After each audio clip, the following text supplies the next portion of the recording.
అచ్చంపేట, అది కూడా నా దగ్గర లేదు. విజయ దేవరకొండ గారు వారు పెళ్లి చేసుకోబోయే రష్మిక గారు, రష్మిక గారు వారికి అచ్చంపేటలో ప్రోగ్రామ్స్ ఉన్నాయి. ఇది ఆకుతోటపల్లిలో ఈ దేవాలయానికి ఈ చర్చికి చిన్న కార్యక్రమం రూపస్ గారు పెట్టారని చెప్పారు. ఎప్పుడో వస్తానని చెప్పారు. అంటే ఇవన్నీ ఎందుకు చెప్తున్నారంటే అక్కడ రాహుల్ గాంధీ గారి ప్రోగ్రాము కాంగ్రెస్ పార్టీ ఎంపీగా నాకు చాలా ముఖ్యమైనది, ఎమ్మెల్యే గారికి కూడా ముఖ్యమైనది. పార్లమెంటు సభ్యుడిగా అక్కడ ఆ సినిమా యాక్టర్స్ వాళ్ళ ఇల్లు గృహప్రవేశం ఉంది, అది కూడా ముఖ్యమైనది. కానీ అన్నిటికంటే ప్రపంచ జనాభాకి ఆదర్శంగా మార్గదర్శకం చూపించేటటువంటి యేసుక్రీస్తుకు సంబంధించిన చర్చికి మనం రావాలి, ఏదో మాకు మార్గదర్శకం చేస్తారని ఇక్కడికి వచ్చి ఈ కార్యక్రమం చూసి మేము అక్కడ అచ్చంపేట పోవాల్సిన అవసరం ఉందని, మేము వేరే పెద్దలు మాట్లాడాల్సిన అవసరం ఉన్నా కూడా మేము ముందు కొంత మాట్లాడి పోవాలని అనుమతి తీసుకొని మీ ముందు మాట్లాడటం జరుగుతుంది. ఇంకా ఈ చర్చి ప్రాముఖ్యత గురించి మీకే నాకంటే ఎక్కువగా తెలుసు. ఇప్పుడే మీరు మొట్టమొదట 100 సంవత్సరాల కిందట ఇక్కడ చర్చిని ప్రారంభించి ఇక్కడ మరి ప్రజలందరికీ ఒక మార్గదర్శనం చేసినటువంటి పాస్టర్ గారు.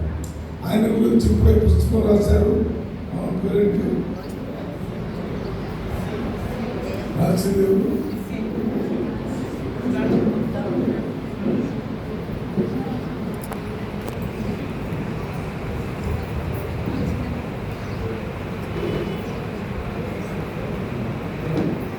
శ్రీమతి నతనీయల్ గారు ఒక క్లినికల్ సైకాలజిస్ట్.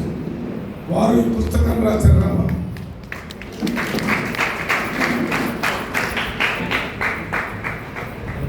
ఇది కూడా ఇప్పుడే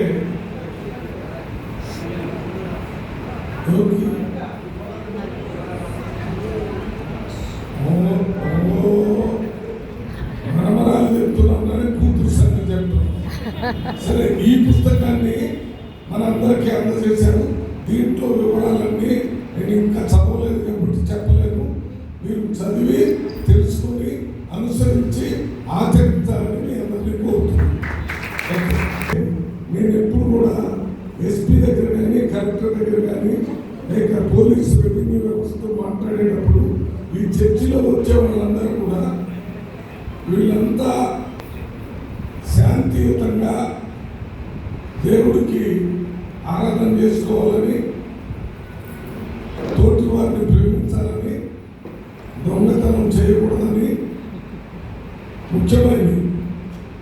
మనమంతా ఆ దేవుడిని ప్రార్థన చేస్తే దేవుడు మనకి మన మీద కరుణ చూపిస్తాడని మాట్లాడుతూ ఎవరి మీద తప్పుడు కేసులు పెట్టడం కానీ కొట్టడం కానీ చేయకుండా చేసుకోవడానికి ఒక కేంద్రం ఈ చర్చ అనేది ఒక స్థలం. ఈ స్థలంలో ప్రతి ఆదివారం వచ్చి ఆరాధన చేసుకునేటటువంటి కార్యక్రమం జరుగుతుంది. దీనివల్ల పోలీసు చేసేటటువంటి పని అంతా వీళ్ళు చేస్తున్నారు. పోలీసులు కనతో చర్చిలో ప్రేమతో అందరినీ మంచిగా ఉండాలని చెప్పేటటువంటి సందేశాలు ఇక్కడ ఇస్తారు. చిన్న పుట్టినటువంటి బాబు ఏ రకంగా పెరగాలి, ఏ రకంగా జీవితంలో ముందుకు పోవాలి, ఏ రకంగా చదువుకోవాలి, చదువుకోవటం వల్ల వచ్చే ఉపయోగాలు ఏంటి, మంచి మనిషిగా ఉండటం వల్ల ఉపయోగం ఏంటి, ప్రేమించడం వల్ల వచ్చే ఉపయోగం ఏంటి, దురలవాట్లు లేకుండా ఉంటే ఏ రకంగా బాగుపడతారు అని ప్రతి కుటుంబానికి దాని ద్వారా సమాజానికి తెలియజేసేటువంటి అవకాశం. మన భారతదేశంలో రాజ్యాంగాన్ని రాస్తున్నాం. ఈ రాజ్యాంగం ఏం చెప్తుందంటే ఏ మతమైనా ఏ కులమైనా ఎవరైనా భారతదేశంలో పుట్టిన వాళ్ళు వాళ్ళకు నచ్చినటువంటి మతంలో మరి ఉండొచ్చు, ఆ మతాన్ని గురించి ఆరాధించుకోవచ్చు. యేసుక్రీస్తు గురించి ఆరాధించుకుంటే అక్కడ ఈశ్వరాలయంలో శంకరుని గురించి, రామాలయంలో రాముని గురించి, ఇంకో దగ్గర తిరుపతిలో వెంకటేశ్వర స్వామి గురించి వాళ్ళందరూ కూడా మరి దేవుడి పేరుతోనే ఆరాధన చేస్తుంటారు. ముస్లిమ్స్ వస్తే వాళ్ళు దేవుడి పేరుతో అల్లా పేరుతోనే వాళ్ళు ఆరాధన చేస్తుంటారు. దేవుడు అనేది అందరికీ ఒకడే, పేర్లు మార్పు. మన దగ్గరకు వస్తే దేవుడు యేసుక్రీస్తు ద్వారా ఆయన పరలోకమున్న మా తండ్రి అంటారు. అదే రకంగా వేరే వెంకటేశ్వర స్వామి దగ్గర పోయినా వాళ్ళ ఆ పేరుతో దేవుడు అని చెప్తారు. దేవుడు అని చెప్పే వాళ్ళందరూ కూడా దొంగతనం చేయమని ఏ దేవుడు చెప్పలేదు, ప్రజలకు చెప్పటం లేదు. ఇతరులు ద్వేషించమని ఎవరు చెప్పలేదు. అందరూ ప్రేమించాలని చెప్పారు, కొట్లాడ చేయకూడదని చెప్పారు, కలిసిమెలిసి ఉండాలని చెప్పి జీవితంలో మనిషిగా పుట్టడం అనేది అత్యుత్తమమైనటువంటి ప్రాణాలున్న జంతువులన్నింటిలో మనం కూడా ఒక జంతువు కిందనే లేక, 4 కాళ్ళ జంతువులు అయితే మనం 2 కాళ్ళ జంతువులు.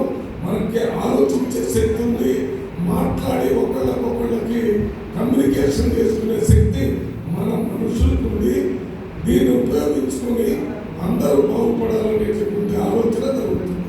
మీ అందరికీ తెలుసు, ప్రతిరోజు మన క్రిస్టియన్స్కి సంబంధించిన వాళ్ళంతా పరలోకమందు ఉన్న మా తండ్రి, నీ నామం పరిశుద్ధాత్మను నాలో నింపండి, మరియు నేను చేయు ప్రతి కార్యమునకు మీరు ముందుండి నడిపించండి అనేది అత్యంత ఉన్నతమైనటువంటి ఒక ఆలోచన విధానం. అంటే దేవుడు నాకు సహకారం చేయాలి.